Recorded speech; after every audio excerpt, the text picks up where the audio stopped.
So, let's talk about meditation. You know, that thing that's supposed to be super simple, but for most of us it feels, well, impossible. You sit down, you try to be quiet, and bam! Your brain decides it's the perfect time to plan next week's meals, replay that awkward thing you said 10 years ago, and worry about your to-do list. If that's you, you're in the right place. Does that sound familiar? I love this description for it, the monkey mind. It's that restless, jumpy, chaotic voice in our heads that seems to get louder the second we ask it to be quiet. And look, it's a totally universal experience, so if you felt that frustration, trust me, you are not alone. And that really is the million-dollar question, isn't it? It's the first thing we all ask. We figure the whole point of this is to grab that monkey, wrestle it into submission, and finally achieve some kind of perfect mental silence. I mean, it makes sense, right? But what if that's the wrong question entirely? What if the whole secret to meditation isn't about stopping your thoughts at all? And that's the big kind of paradoxical idea we're going to get into today. The goal isn't to fight your mind, it's to completely change your relationship with it. Okay, so let's dive right into this paradox. The weird thing is, our very attempt to fix our minds, to force them to be quiet, is actually the thing that's causing most of the problem. It's like the harder you try to find peace, the more you scare it away. And this comparison on the slide just nails it. We treat meditation like it's a workout for the brain. But think about it. At the gym, you have to work. You have to do something. Meditation is the total opposite. There is no work to be done. You're not supposed to be doing anything. You're just witnessing what's already happening. It's a huge shift from active effort to just passive observation. And that brings us to the biggest myth of them all. This idea that the goal is to have a perfectly empty, clean, thought-free mind. But you know what? That's an impossible standard, and trying to achieve it just sets us all up for failure right from the get-go. So it all comes down to your approach. Just look at these two columns. On the left, we've got fighting thoughts, suppressing them, judging yourself for having them, straining. That's our default mode, right? But on the right, you have watching thoughts, just allowing, observing, letting go. One creates a hurricane in your head, the other lets the water settle all by itself. And this quote just perfectly illustrates why. I mean, can you imagine trying to flatten out a lake by slapping the water with your hands? It's absurd. All you're going to do is create more waves, more chaos.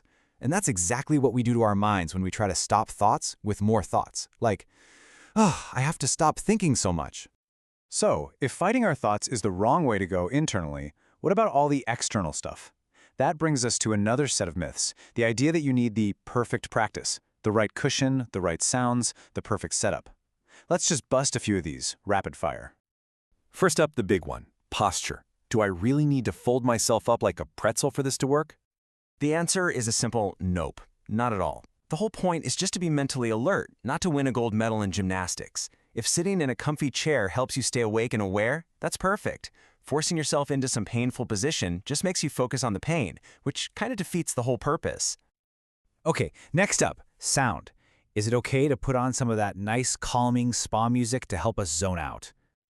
Well, the recommendation here is actually silence. And here's why. Music can be a distraction.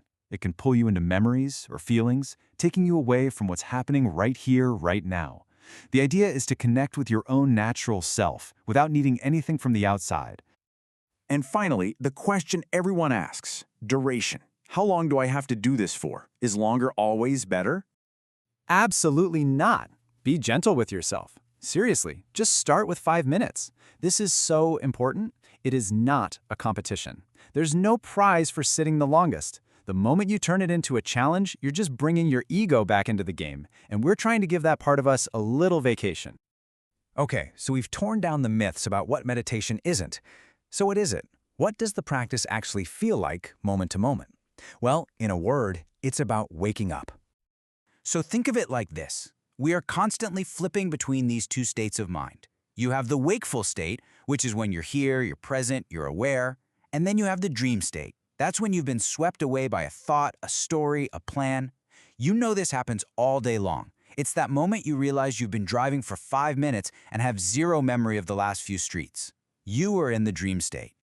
And this is the entire practice in a nutshell. It's this simple loop. Step 1, you put your attention on your breath. Step 2, sooner or later, you're going to drift away into a thought. Now, listen, this is not a failure. It's supposed to happen. Step 3, the magic moment. You realize, oh, hey, I'm thinking. That moment of noticing, that is awareness. And step 4, you just gently, without any judgment, bring your attention back to your breath. That's it. You just do that over and over and over again. Now, this brings us to what might be the biggest, most profound shift of all. If the whole practice is just this simple loop of coming back again and again, then what's the goal? Where are we trying to get to? I just love this analogy. Think about a song. A song isn't trying to hurry up and get to the final note, right? The whole point of the song is the song, every single note along the way. Meditation is just like that. The value isn't in some far-off destination. It's right here, in the process. The journey is the goal. And this slide shows a trap that is so easy to fall into.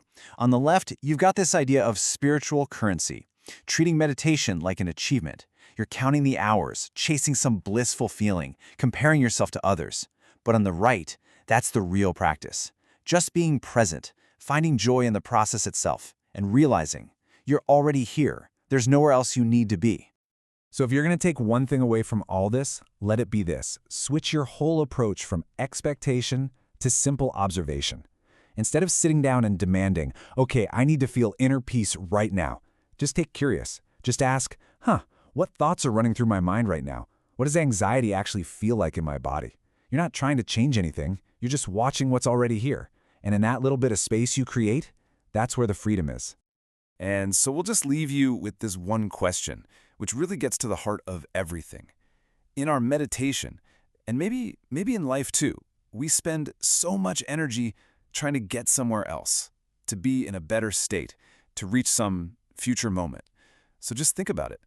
What would change for you, right now, if you just stopped trying to get somewhere else? Thanks for watching. This video was put together by Prashanth. You are welcome to join him at Living with Awareness, a community for meditators and practitioners of self-awareness in daily life.